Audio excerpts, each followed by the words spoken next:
Hey everyone and welcome back to another video. Today we actually have a bit of a two-parter. First, we're going to be taking a spoiler-free peek at the new raid instance in patch 7.2, the Tomb of Sargaras.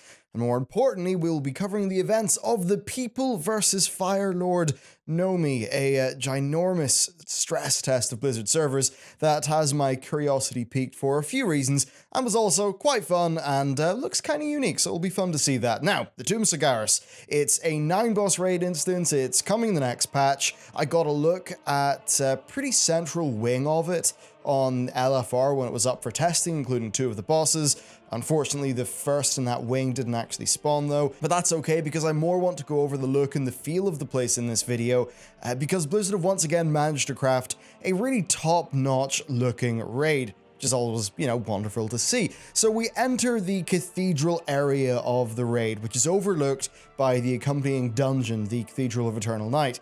Here you find Goroth, the first boss, and presumably the demonic Inquisition. However, they didn't seem to spawn on the PTR, which was kind of unfortunate. Now from here, you can go in one of 2 different directions. Since this was the second wing of the LFR, we were bound for the Temple of the Moon. However, you could also go straight for the Naga area of the instance if you actually wanted to.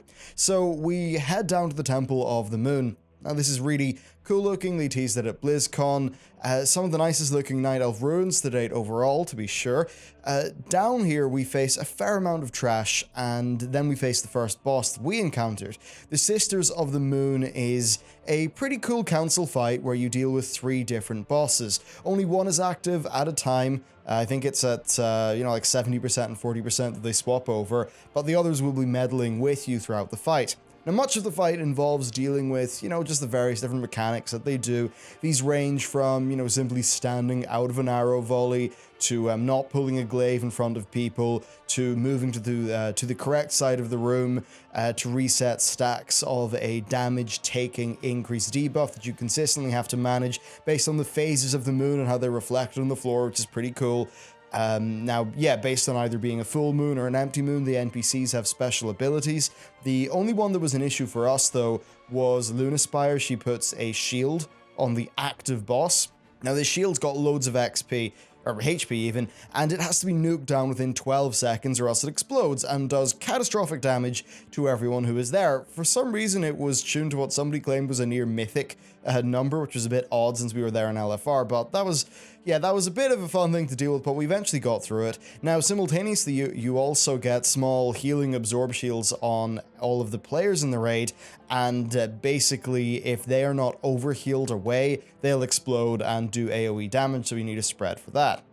After that boss was dead, we continued to make our way through the Temple of the Moon, and we finally came upon the Desolate Host. This is a very visually impressive boss. It's a trash-heavy fight. The raid splits themselves between a normal realm and a shadow realm. When you're in one realm, you can see kind of like like a transparent version of your teammates in the other realm. Each realm has a boss mob and then some trash. Overall, it was hard to get a really good feel for it because the mechanics were on LFR. We just happened to be doing low damage because of the gear scaling, but it was mostly a case of just some basic positioning, not standing in the bad stuff, prioritizing ads, things like that. The healers had some group-wide channeled AoE spells that would hurt players, so they had to heal through that. Overall, though, it seems like it's the makings of a well-designed fight. I'd just like to try it out on a proper raid difficulty. Now, defeating this boss reveals the Tears of Elune, so that's, what we hunted down in Valtra at the very start of the expansion. Now, after this, I found that much of the raid instance was actually open and the mobs inside were despawned, so I got to run about the place and actually take a look. I left the Temple of Elune and then headed down to the Naga area of the raid. Once again, very visually distinct and impressive looking. On the way, I saw the location of the very first boss in that area, but I wasn't able to actually reach him, so I just turned back and I continued downwards. You exit then the Temple of Elune into this really big, expansive cavern. It must have been quite nice for Blizzard to finally get to do some of that Naga-related raid stuff after their plans for the Maw, or the Abyssal Maw even, fell through back in the Cataclysm days.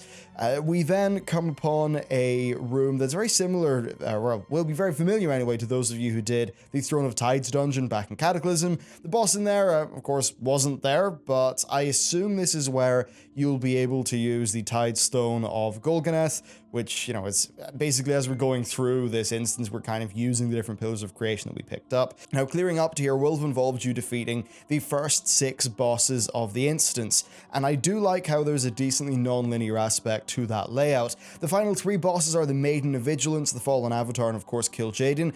I don't want to give away any spoilers though, because I think the visuals, especially as we get closer to Kil'jaeden, would be pretty major indeed, and that door was locked anyway. You can see what's going on in the Kil'jaeden fight if you dig hard enough on the internet, but yeah, there's some very cool stuff there in terms of how it pushes forward the expansion storyline. Overall, I think it was a really nice looking raid instance, and I've been keeping up with the VODs of the boss testing, both on the LFR and the other difficulties, and the bosses do seem to be quite strong so far, as I think was the case with Nighthold and the other raids in this expansion. I do think that what the game needs the most, though, isn't raid content, so I think it really needs some world content, some interesting things there. So overall, I'm mostly keen to just say what the 7.2 world content is going to do for the game. The PTR is basically content complete, so at some point in the near future, I'll just do like an overall overview video so that you know pretty much all the content to expect coming in this patch. Okay, so what the hell am I talking about when I say the people versus Nomi? Well, this started off as a really large server test on the PTR. Basically, Blizzard wanted to stress test their server architecture. The plan was to do this by turning Dalaran into a big PvP free-for-all area. The lag was insane, like 30 plus seconds at times, though they did manage to improve that, and they say they got a lot of very good data to work with. So the PvP didn't really happen, but that's fine. We put our differences aside. We came together to fight the good fight because Nomi was killable. That Pandaren bastard finally, people got to take their frustrations out. So we fought Fire Lord Nomi, who Blizzard had buffed with a tremendous amount of health and some new abilities. It was a cool little spectacle. I figured it's one that I should probably share on the channel. I got some nice time lapses as well. Eventually, Blizzard just took down the whole PvP element and made it a proper player versus Nomi kind of event. So we eventually did kill Nomi. After that, Blizzard went mental. They spawned in raid bosses, whales, sharks, fell reavers, the whole 9 yards. Now, all of this happened just after I posted a video about, could Blizzard do something like the Gates of Anchorage again? So it was kind of funny. I did that, and then like a day later, this happens. Obviously, they're not related, those things, but it is topically interesting, I suppose. I would have to wonder if one of the reasons why they were doing this, sort of testing thing is maybe there's an element of patch 7.4 that is going to involve a lot of players doing something simultaneously in a small area like Dalaran. And maybe if that is the case, then they want to test out their servers. Now, as for 7.3, I've heard a lot of people think 7.3 is the Argus patch. I think it's important to bear in mind that Blizzard seem to be doing patches similar to Intel's old TikTok model. Yep, if you're a fan of CPUs and stuff, they actually abandoned TikTok, and it seems to be worse now. But anyway, basically, even-numbered patches like 7.2, 7.4, they're large bits of content, and odd-numbered ones like 7.1 and 7.3 are medium bits of content. Basically, it's just a repeat of the very successful Mists of Pandaria patch cadence, though hopefully without the big 14-month break, which, obviously sucked back then. But that's basically it for this video. I thought I'd show you what was up with the raid, what was up with that sort of cool little unique thing that happened in Dalaran on the PTR, and who knows, maybe that is them preparing for some sort of larger event. I certainly hope they are, because I think something like that would be very cool to happen in the game, since it is an MMO, and that's one of the things that MMOs are in a very unique position to do. But that's it for the video. Thank you very much for watching, and I'll see you next time.